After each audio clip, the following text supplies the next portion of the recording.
Bonjour Maëlle Valraven, bienvenue. Vous êtes donc directrice de l'impact chez Innovafeed. Innovafeed, je le disais en titre, qui vient d'être labellisé Bicorp et qui vient aussi de réaliser une nouvelle levée de fonds de 250 millions d'euros. On y reviendra évidemment en détail. Quelques chiffres pour commencer. Innovafeed, plus de 350 collaborateurs, la plus grande capacité de production d'insectes au monde avec 2 sites de production en opération et un 3e annoncé aux États-Unis. 450 millions d'euros de financement sécurisé. Mais je vais commencer par une question de curieux. Ça ressemble à quoi une ferme de production d'insectes ? Alors, il faut imaginer un espace vertical. Donc, on essaie d'optimiser l'espace qu'on va utiliser pour générer des nouveaux ingrédients durables. En entrée, on a des coproduits des agro-industries, comme coproduits de l'éthanolerie, de la transformation du blé, du maïs. Donc, on va recycler ces coproduits pour nourrir nos insectes. Puis, en sortie, on a plusieurs types d'ingrédients, de la protéine, de l'huile, des fertilisants qui viennent supporter des nouvelles chaînes alimentaires durables pour nourrir le monde de demain. Oui, évidemment, on va détailler ça. Donc, une ferme verticale avec... C'est quoi, c'est des mouches ? Alors, nous, on élève une espèce particulière. Une seule espèce de mouche, c'est ça ? On s'est concentré sur une espèce à la fois pour son profil en nutriments, mais aussi pour son efficacité. Donc, c'est la mouche soldat noire. Elle a 2 cycles de vie, un peu comme un papillon. Son premier cycle de vie, c'est une larve. Et donc, nous, on va principalement élever cette larve. Et puis, son 2e cycle, c'est en tant que mouche. On a quelques mouches pour la reproduction, mais principalement on se concentre sur l'élevage des larves. Alors, vous annoncez une démarche de la ferme à l'assiette. Vous l'avez un peu évoqué là, mais ça veut dire quoi précisément ? Alors, l'idée, c'est vraiment de re-rentrer dans une démarche de chaîne alimentaire qui soit naturelle, qui soit durable. Donc, si on pense à de multiples espèces comme les poissons, les volailles, les cochons, ils mangent de l'insecte dans la nature. Et donc, nous, on va réintégrer cet aliment dans leur nutrition. Donc, nous, on va avoir cette approche circulaire où on va chercher à valoriser des biomasses qui, aujourd'hui, n'ont pas de valeur pour les nourrir à nos insectes. Ensuite, collaborer avec des fabricants d'ingrédients, des éleveurs de saumon, de volailles, et puis aller jusque dans les supermarchés pour communiquer sur cette démarche. Donc, on a, par exemple, en France, un partenariat avec Auchan de filières durables où on va mettre en avant les truites, les volailles, les porcs qui ont utilisé de l'insecte. D'accord, parce que pour l'instant, on est bien d'accord, c'est l'alimentation animale, la truite, la volaille, le porc. Vous êtes passé d'une... Enfin, la truite, j'ai lu ça, c'était 2018, volaille 2020, le porc 2021. Il y a d'autres filières animales qui potentiellement sont en gestation, si j'ose dire. Oui, alors on étudie la crevette, c'est aussi un invertébré comme les insectes, et donc il y a beaucoup de parallèles entre les espèces, donc on voit beaucoup de bénéfices à l'insecte dans l'alimentation de la crevette. Et puis demain, évidemment, l'alimentation humaine. Mais aujourd'hui, le déficit en protéines, il est particulièrement marqué pour l'alimentation animale. Donc, par exemple, en Europe, on importe 70% de nos protéines pour l'alimentation animale, principalement du soja. Donc, on vient remplacer par une alternative locale. Le mois dernier, Innovafeed a été labellisé Bicorp. Alors, c'est un label exigeant. Ça a supposé... Quel processus, quels efforts pour obtenir ce label ? Alors, c'est un processus qui est long. D'abord, on a mis 3 ans à obtenir cette certification. J'ai eu 2 enfants entre-temps. Oui, le parallèle est intéressant. C'est dire l'exigence. Voilà. Donc, c'est un label très exigeant parce qu'il va au fond des choses. Donc, il essaie de comprendre à quel point l'impact est lié à l'ADN de l'entreprise. Et puis aussi, qui est très exhaustif. Donc, on va regarder des sujets comme la sécurité des employés, mais aussi les émissions carbone, l'impact sur l'eau. Donc, il y a plus de 280 questions sur lesquelles il y a un niveau de profondeur qui amène cette exigence. Donc, c'est un processus exigeant. On l'a déjà dit plusieurs fois avec d'autres entreprises labellisées Bicorp sur ce plateau. Mais c'est aussi...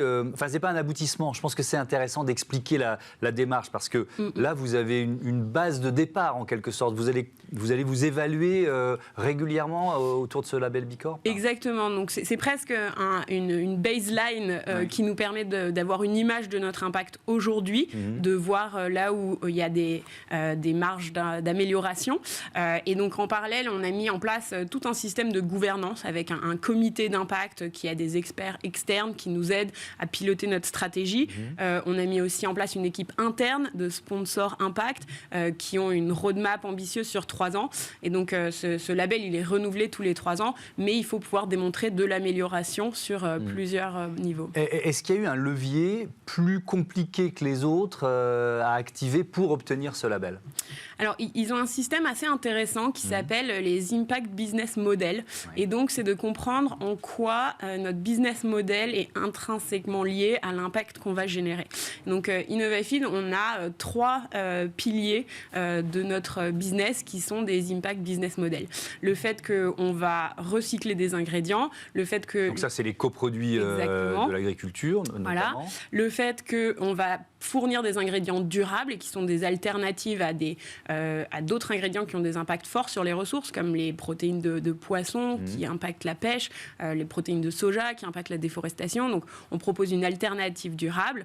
Et puis enfin, ça fait vraiment partie de notre mission d'être au service de la sécurité alimentaire de demain. Donc, ces 3 piliers, c'était... assez crucial de pouvoir démontrer le lien entre notre business model et l'impact qu'on délivre. Alors, vous l'avez évoqué, mais vous avez analysé le cycle de vie de vos produits.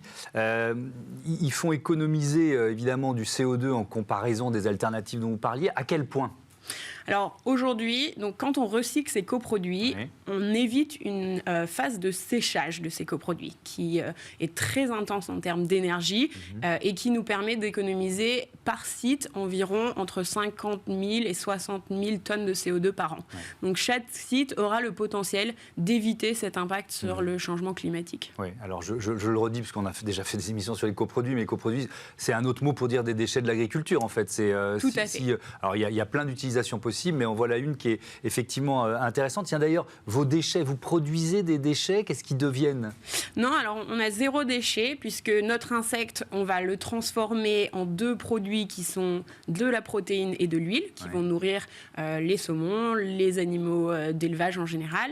Et puis les déjections de nos insectes, on va les transformer en fertilisants qui vont servir à la nutrition des plantes. Et en fait, ça va nous permettre de créer une vraie boucle puisque ces plantes vont être à la base des agro-industries dont on va recycler les coproduits. C'est pour ça que vous parlez de symbiose industrielle ? Oui, alors la symbiose industrielle, ça va au-delà, exactement, où on va co-localiser nos fermes d'insectes avec ces agro-industriels. Et donc, on va mettre en place un système de pompe et qui permet de envoyer les coproduits directement sur notre usine sans avoir ce transport. Et puis, on va pouvoir recycler leur énergie aussi, qui est de l'énergie fatale pour chauffer nos locaux et avoir le moins d'impact possible. Donc ça, c'est par exemple, vous êtes autour de Compiègne, c'est ça ?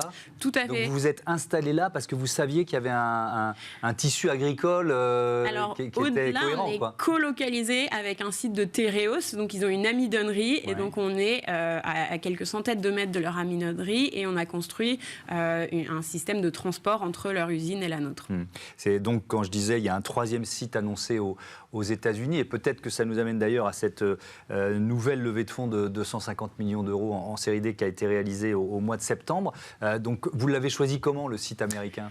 De la même façon ? Exactement. Donc l'idée, c'est de pouvoir répliquer cette symbiose industrielle. Donc on a regardé des centaines de sites dans le monde qui puissent nous apporter à la fois les coproduits et l'énergie nécessaire pour être dans un modèle le plus vertueux possible. On a vu une centaine de sites, dont en Asie du Sud-Est, en Europe, aux États-Unis. Puis aux États-Unis, il y a toute cette corn belt où ils ont la production de produits à base de maïs. Et donc, c'est une source de coproduits très profonde. Donc, on va être situé dans le sud de l'Illinois, cette fois près un site de transformation de maïs d'ADM. D'accord. Dernière question, vous l'avez évoqué aussi, mais sur finalement le marché de croissance, c'est-à-dire l'alimentation humaine, parce que ce marché des protéines à base d'insectes, il est évidemment en pleine croissance. La prochaine phase, c'est de convaincre les humains, de nous convaincre d'en consommer, sous différentes formes d'ailleurs, ça existe déjà. Hein, mais Oui, alors on est convaincu qu'il y aura un marché, il n'est pas encore très mature. Aujourd'hui, on se concentre sur 2 étapes qui sont tout ce qui est barrières législatives pour s'assurer qu'on ait les bonnes normes et de sécurité autour de nos ingrédients. Et puis l'autre aspect, c'est le développement de produits. Comment on crée un ingrédient qui ait un goût, une texture qui va permettre de faire des produits intéressants pour les humains. Vous êtes déjà en train d'y travailler ? Oui, on a des barres protéinées, on a des falafels à base d'insectes. On peux vous inviter pour une dégustation. Allez, c'est sympa. Pourquoi pas, le rendez-vous est pris. Merci beaucoup, merci Maëva Raven et à bientôt sur Bismart. On passe à notre débat consacré justement à la communauté des entreprises à impact positif.